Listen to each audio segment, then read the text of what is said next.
The 1971 Pontiacs, one of the most controversially styled Pontiacs in history.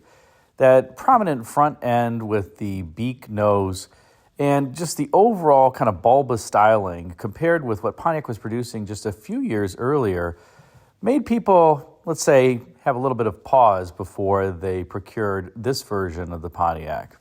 Pontiac was also going through an evolution at this time, really starting to de-emphasize performance in favor of luxury. And that wasn't just because of a change in divisional leadership. At this point, John DeLorean had gone on to head Chevrolet division, but it was also because Pontiac leadership knew that its days of pushing performance were likely limited, with impending emission standards that were likely going to reduce engine power, and certainly did. If you take a look at the horsepower figures from 1970 through about 1976, for example, you'll find that horsepower dropped dramatically. Now, it is fair to say that in 1972, there was a switch from gross to net horsepower ratings. Gross horsepower ratings would rate engine power without the exhaust system, accessories, and air cleaner, and the net horsepower ratings would rate the engines with all of that included. So there was about a 30% drop-off in rated horsepower given that switch, but there was an even more profound switch as compression ratios lowered and emission standards became something that automakers had to deal with. However, discussing the horsepower of these vehicles is not what the purpose of this video is. The purpose of this video is to tell you a little bit about the story of how the design of the 1971 full-size Pontiacs came to be, where the inspiration came from, and then take a look at the original direction that the Pontiac designers were heading in before switching to the final product that you see here. Let's get started. The design inspiration for the 71 full-size Pontiacs actually dates back to 1956, and this Firebird 2, this is a GM Firebird 2, not a Pontiac Firebird 2, that was produced as a concept vehicle at the time. The Firebird 2 was introduced as a concept a few years after the Firebird 1 and a few years before the Firebird 3. Each of these were Motorama show cars and were not meant for production, but were designed to really show advanced technologies. For example, the Firebird 2 had independent four-wheel suspension, individually adjustable air conditioning, a magnetic key, a regenerative gas turbine, a lot of innovative features for the time, some of which would make it onto cars today, well, except that innovative regenerative gas turbine engine. The Firebird 2 was also meant to show kind of a car of the future for the family. The Firebird 1 was a single-seater. The Firebird 2 could seat up to 4 people. But take a look at the design theme here for the Firebird 2 and kind of etch it in your memory for a moment as we look at some of the conceptual sketches as well as models for the 71 Pontiac. Now here's an early conceptual sketch for the 71 Pontiac done in the mid-ish 1960s. And you notice the front end has a very similar theme to what you saw on the Firebird 2. Of course, there's no turbine intakes because this car wasn't designed to be a gas turbine engine. But you also see a bit of a 1960 Cadillac fin there, I guess, in terms of the side sculpture. And these dual pod style, I guess you could call them, headlamps. So certainly a radical proposal here and very different from what Pontiac was producing, although that split grille does demonstrate elements of the 1959 Pontiac's split kind of twin port grille, if you will. And that would be a hallmark of Pontiac design from 1959 all the way through to the end, with a few exceptions like the 1960 Pontiac and even the Fiero. Here's another sketch from a similar time. This one was done by GM designer Roger Hewitt, and Roger would pen a number of prolific sketches for GM cars in the 60s, 70s, and 1980s. This one is, well, quite radical again. You kind of see GM designers are going through this four-fender era where you can see each of the fenders relatively prominently, and certainly that's true on this. And not only do you have the four-fender theme, you have these tremendously large grills on either side of a huge bird beak style nose. The headlamps are also quite an interesting arrangement. They're stacked but split by the bumper, and they not only are headlights, let's just say in terms of the circular form up front, but that form continues rearward in the bumper as well as the sheet metal.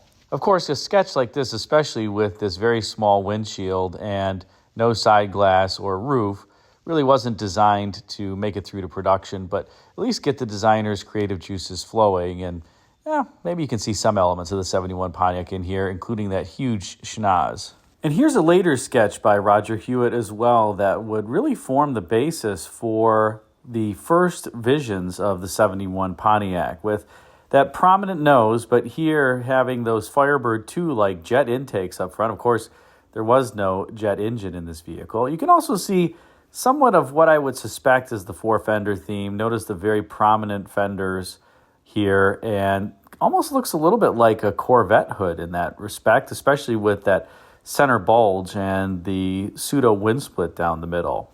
And of course, you have a very steeply raked windshield because any family sedan needs a steeply raked windshield. Turning to this sketch here, we can see a very similar front end theme with that twin port grille, the wind split down the middle. But here you have quad headlights on either side. And now we're starting to get more production-like. And notice the extreme tumble home on the body sides. In other words, that midsection of the body is significantly wider than the roof panel or the lower area. And you still get a little bit of that four-fender theme, although it's turned out to be a bit more rounded here. So you have that center, I guess I'll call it kind of a wind split bulge, being emulated by the fender peaks. I think it's a kind of good-looking front end, but that front end is very, very prominent. And of course, this is a completely non-functional bumper. This would be something where if you were to hit a wall, obviously the nose would touch first, and there's really no protection there. I don't even know where you could put a bumper guard. So that would later become an issue starting in 1973 with the 5-mile-an-hour impact standard, but probably wasn't when this was being conceptualized. I suspect that was one of the sketches that was chosen for the theme that you see here. Here is a full-size model of the proposal for the 71 Pontiacs. Now look at how different this is from what actually made it through to production. But you notice that twin-port theme up front with the big nose, that wind split running down the middle, and the Pontiac logo kind of sliding off the front end of the hood. Huge, massive grills, the quad headlamps, which here kind of resemble a Buick A-body to me, a little bit of the Buick Skylark or GS up front. And of course, you don't really have much of a four-fender theme here anymore. That appears to be gone, but the tumble home still exists, as well as that wraparound style windshield, a low belt line, and kind of an undulating top surface to the fender and door, and then the rear quarter panel, and a tapered rear end that you see here. None of the sketches that we were looking at had anything that resembled detail for the rear end. But that was a feature that Bill Mitchell, the General Motors design vice president at the time, really loved, was that tapered front and tapered rear, or at least a tapered rear end that you saw on so many vehicles, luxury or otherwise. You do see an interesting lower feature line there that starts just behind the front wheel and then fades out partway through the door before the rear quarter panel kind of picks up that feature line again. And of course, you have the skirted rear wheel. Some of this would make its way onto the 73A bodies, in particular that tapered rear end that was quite prominent on those vehicles, but a lot of the design here just didn't make it through to production and was scrapped for whatever reason. Perhaps it was deemed too radical. Now let's take a look at that rear end again, and you notice that very extreme taper. The trunk doesn't have much height to it. You also have these scalloped taillights that, well, would make it through on the Buick. The 71 Buick rears had, I think, beautifully scalloped taillights, that surface area just kind of carved out into the body side. And the tail lamps would end up being somewhat similar on the production models, this kind of four-light design. You also notice that, well, you don't really have the four fenders as prominently as you did in the sketches. You can kind of see them here. Notice that rear fender starts just behind the door, and then the front fender continues into the door. This would be something that other vehicles like the 1971 Eldorado would emulate. Here it's very subtle. I also think it's interesting that you have a pretty prominent B-pillar here on the coupes. The coupes in production would continue with the standard hardtop form, but here you have a little bit of a vision of what would make it through to the 73A bodies, although, again, that B-pillar would not be slanted rearward. It would be slanted forward, kind of giving the car a little bit more of a look of motion versus what you see here. I do like that you can also notice that there's a very typical GM styling trait that would make it through to the 80s, and that is this really low belt line, so the door glass is quite prominent. In fact, the belt line is below the adjoining pieces or surface tops of the sheet metal, and that gave the driver and passenger just this feeling of openness and airiness and overall visibility. Not quite sure what's going on with the wheels here, but they are definitely distinctive. They're not quite the Rally 2 style or anything else. It's an overall interesting and different design that would not make it through to the production Pontiacs. I can't quite tell, but take a look at the door handle. It looks like this proposal also is using the 69 Grand Prix door handle that Tesla kind of copied, that swings out and you pull on it to open the door. That would be a door handle that was, like I said, introduced on the 69 Grand Prix. Similar mechanism was used on the 71 Tornado as well as the 71 Riviera. The Eldorado would just have the standard GM push-button door handle. Now, deviating for a moment from the full-size Pontiac proposals, here's one for the Firebird, the 70.5 Firebird. And you notice there's a number of similar themes here. Of course, you have that twin-port intake up front. The headlamp buckets and surrounds look very similar, or kind of have the same theme to what you saw on the full-size Pontiac. Of course, this would not make it through to production. Notice this beautiful feature line that's, well, not too prominent and also not too soft on the body side. Look at how the light breaks over the top of the fender as well as the door versus the lower. It just looks gorgeous in this lighting. And of course, you have that tapered rear that we were talking about before. Now, the 70.5 Firebird would have a similar upper to this. It wouldn't have those fake air extractors out back, but it would look considerably different. But perhaps this was the entire styling direction for Pontiac that they were trying to proliferate across not only the full-sizers, but the Firebird and even the A-bodies. Take a look here at this scale model from the Advanced Pontiac studio in the mid-'60s. This is over the top, and I think it's pretty ugly. But you notice that prominent beak up front with those Firebird 2 style intakes. Again, the four-fender theme is rearing its head. This is extreme. These are definitely prominent fenders, front and rear, on the car.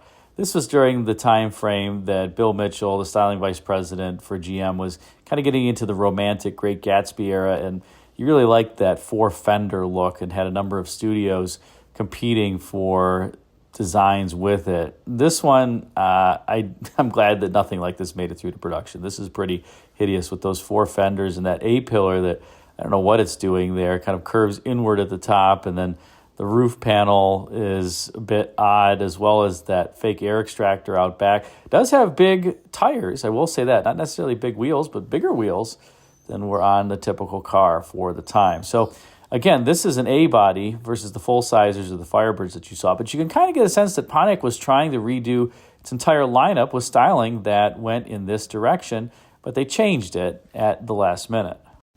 Now here's a sketch that I suspect was done after the other models were made, because this is in a completely different direction. This is an interesting theme with the headlamps flanking the grille, both the regular headlamps as well as the bright lights. That schnoz is getting pretty close to what would make it on the 71 Pontiac, as well as the hood is looking quite similar. And notice here it's a trapped hood design. The turn signals are kind of the 67 Grand Prix style out there with these little eyebrows. And I don't know, it's, different, kind of controversial and cool. I don't know why the designer has a LaSalle, it looks like, in the background there on the right, and maybe another sketch of a proposal for the Pontiac front end there at the top left. Perhaps he was trying to capture Bill Mitchell's mind. Bill Mitchell worked on LaSalle's for a number of years. But in any case, this is now getting closer to production. And we have another sketch here done in marker that is, again, pretty close to the 71 Pontiac front end, although this one has a more, let's call it romantic grille, if you will, the bumper bisecting that grille. The front end, though, is quite similar. These quad headlamps, the hood, the fenders, even the turn signals out at the outboard side there, they look pretty close to what would make it through to production. So after that radical twin-port jet intake style theme, looks like Pontiac designers really kind of toned it down and went in a different direction, and now we're approaching what looked like the final car. And here we have a final sketch that now is really close to the final production car, with the quad headlamps, that bumper that goes underneath the grille, that prominent nose with that feature line running down the middle of the hood, but also replicated in between the headlights, and this kind of gently arching fender.